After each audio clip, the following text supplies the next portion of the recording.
Salut les nomades et bienvenue sur Hop de Van pour un nouvel épisode de Destination Van Life.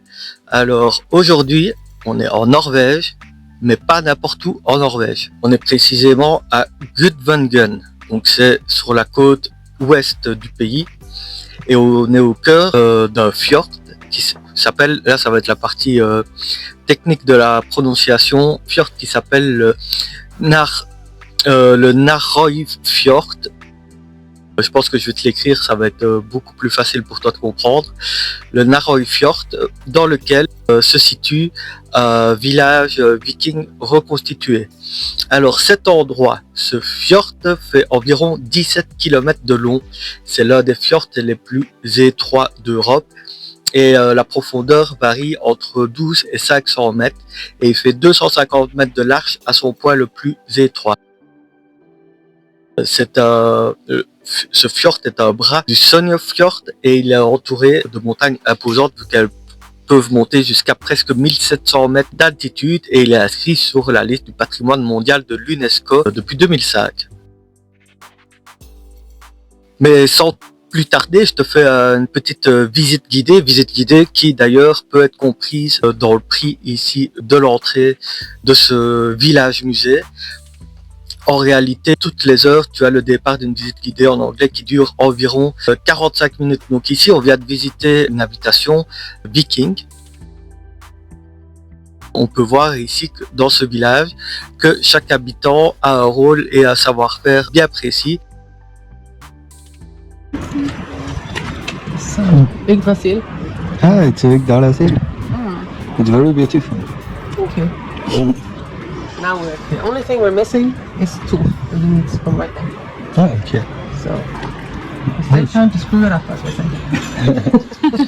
Mais alors c'est trop chouette parce qu'il n'y a pas que de la peinture ici, mais en fait il y a beaucoup d'animations également pour les enfants. Pour les enfants, je crois que l'entrée elle est à peu près une centaine de couronnes.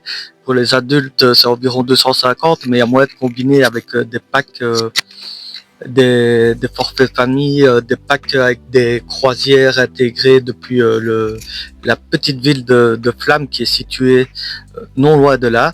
Et sans plus tarder, on va directement aller essayer le lancer de hache viking, voir si y a moyen de faire quelque chose.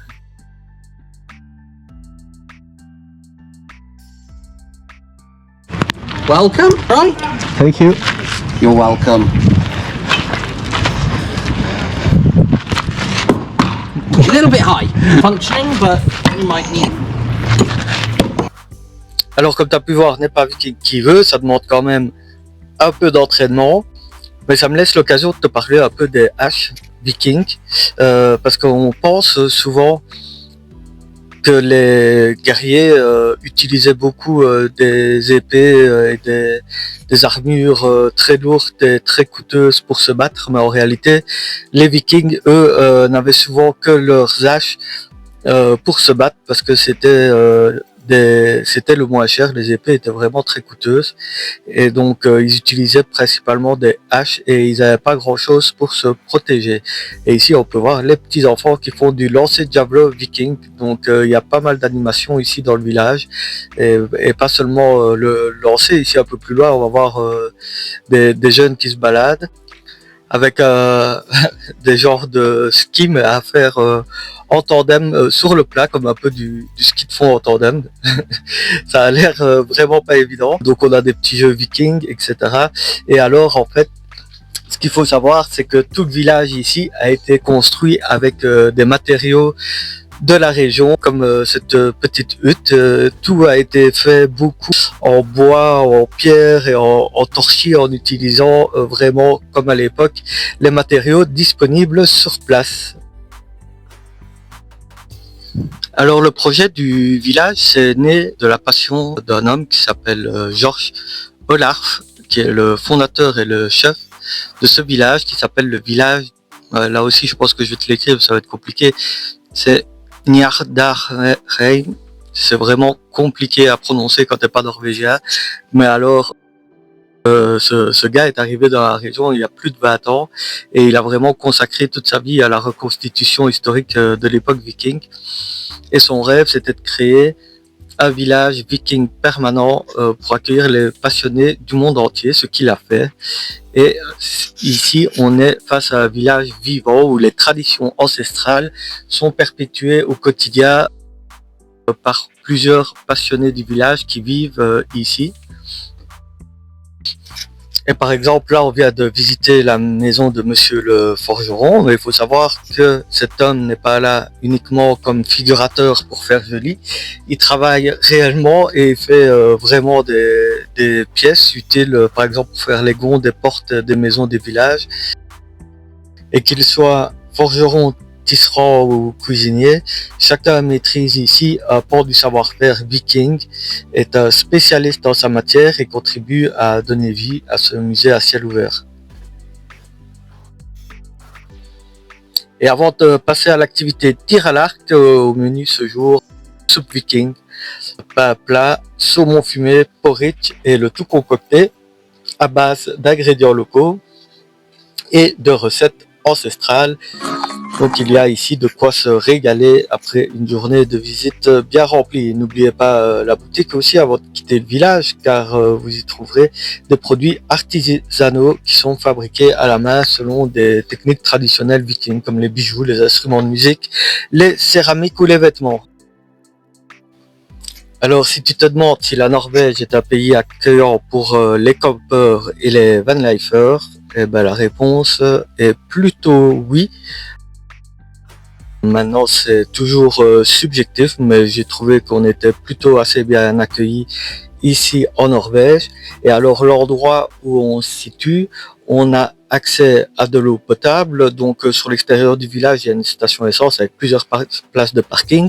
On peut également vider nos eaux usées. Et alors, il y a également accès à une douche gratuitement. Donc, c'est assez confortable. Alors, pour moi, le seul petit bémol dans le pays pour la van life, c'est qu'il n'y a pas de machine à laver. Chacun a sa machine à laver chez lui à la maison, ou alors dans les immeubles à appartements, ils ont un peu comme aux États-Unis des pièces dans les caves dédiées exprès aux machines à laver communes. Donc c'est assez compliqué, pas impossible, mais assez compliqué de trouver des machines à lessiver en dehors des campings. Et également, il n'y a pas ou peu ou quasi pas de LPG. Et donc moi dans mon van j'ai un chauffage au LPG.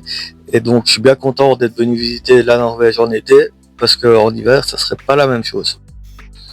Allez, afin de continuer sur la série des informations pratiques, dans le village ici, on peut pas venir avec ses animaux de compagnie pour respecter évidemment la tranquillité des animaux d'élevage qui y sont.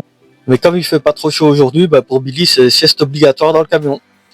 Après, on a été faire une belle promenade avant et on retournera faire une belle promenade après la visite, parce que ici sur ce site, sur ce fjord, non seulement on peut venir visiter le village ici, mais on peut faire des petites croisières sur le fjord, et il y a également pas mal de belles randonnées à faire. Et donc ici, regarde, je te montre un peu. Donc là, on voit un ancien casque viking avec des épées, un bouclier en bois, et tout ça, en réalité, c'était des ustensiles assez rares. Donc, en général, les Vikings, ils y allaient comme des bourrins, la hache à la main. Si tu veux tester ta bravoure viking, c'est vraiment l'endroit rêvé. Le village comprend un peu plus de 1500 mètres carrés de bâtiments. Donc, il faut bien prévoir 2 bonnes heures pour visiter tout le village, caresser les moutons, et on a plus de 500 mètres cubes de bois qui ont été utilisés dans la construction de la ville. Les gravures ici sont toutes basées sur des découvertes de l'ère viking, donc je t'ai dit ça à peu près aux alentours du Xe siècle, mais avec un design unique, car ça a été fait par des artisans, par des artistes. Les maisons ont été construites en se basant sur l'expérience acquise lors de précédentes reconstitutions vikings, mais elles ont été adaptées aux besoins du village et aux matériaux qu'on pouvait trouver ici dans la région. Toute la peinture utilisée pour décorer la ville, elle est fabriquée également de manière authentique. Par exemple, la peinture rouge qu'on a vue tout à l'heure, qui est faite entre autres avec du sang de bœuf. Et ici, on passe devant la maison de Luli. Luli qui est tatoueuse, et qui travaille une méthode de tatouage ancestral. Elle tatoue à la main. Louli, elle a un projet de tatouage sur la route et je vais te mettre d'ailleurs sa page Instagram, c'est Louli Tattoo. Tu peux la contacter directement sur Instagram et alors tu peux prendre rendez-vous pour venir te faire tatouer lors de ta visite. Alors j'avais pas pris rendez-vous car je connaissais pas Louli avant de venir ici et j'ai pas eu l'occasion d'avoir une séance de tatouage avec elle car son agenda était déjà complet. Mais je pense vraiment que la prochaine fois que je reviens dans le pays, je repasserai par ici pour prendre rendez-vous avec elle car elle fait un travail vraiment magnifique et j'ai vraiment envie de pouvoir repartir de la Norvège avec un beau souvenir gravé sur moi à jamais. Tiens, d'ailleurs, je te balance encore quelques petites informations comme ça en vrac, après tu feras le tri dans ta tête si tu as envie. C'est juste pour te dire que le site ici est ouvert toute l'année, il est seulement fermé les 24 et 25 décembre. Je crois qu'il ferme un peu plus tôt seulement en hiver, parce qu'évidemment, de toute façon, tu vois plus rien. Et alors, il y a également possibilité d'aller faire du kayak dans les fjords d'ici. Après avoir combattu vaillamment comme un viking, comme tu peux voir ici, c'est avec des épées en bois. Je pense qu'il y a quand même moyen de se faire mal si on fait n'importe quoi. D'où l'importance d'avoir un moniteur expérimenté qui s'y connaît pour te guider dans ton ascension en tant que guerrier viking. Moi, c'est avec beaucoup d'émotion que je vais tout doucement penser à quitter ce village. Je suis resté 2 bonnes heures ici pour la visite et franchement, ça a passé en un clin d'œil. C'était beaucoup trop court, mais il est temps pour moi d'aller tremper un peu mes pieds dans le fjord avec le petit juste à côté avant que la nuit commence à tomber. Alors comme d'habitude, tu connais un peu le principe de la vidéo. Maintenant, je te mets tous les liens dans la description pour vérifier mes sources et pour planifier ta visite ici à Guvanger dans le village viking, le seul et l'unique. Et puis évidemment pour le spot dodo, je te renvoie sur Park Fortnite, là tu trouveras toutes les infos utiles. Alors merci à tous évidemment d'avoir regardé cette vidéo jusqu'au bout. N'hésitez pas à poser des questions dans les commentaires si vous avez des questions. N'hésitez pas non plus à aller voir nos autres vidéos qu'on a fait sur la Norvège, sur la Suède ou sur le Danemark. C'est vraiment aussi à chaque fois très intéressant et c'est toujours un plaisir d'avoir vos retours.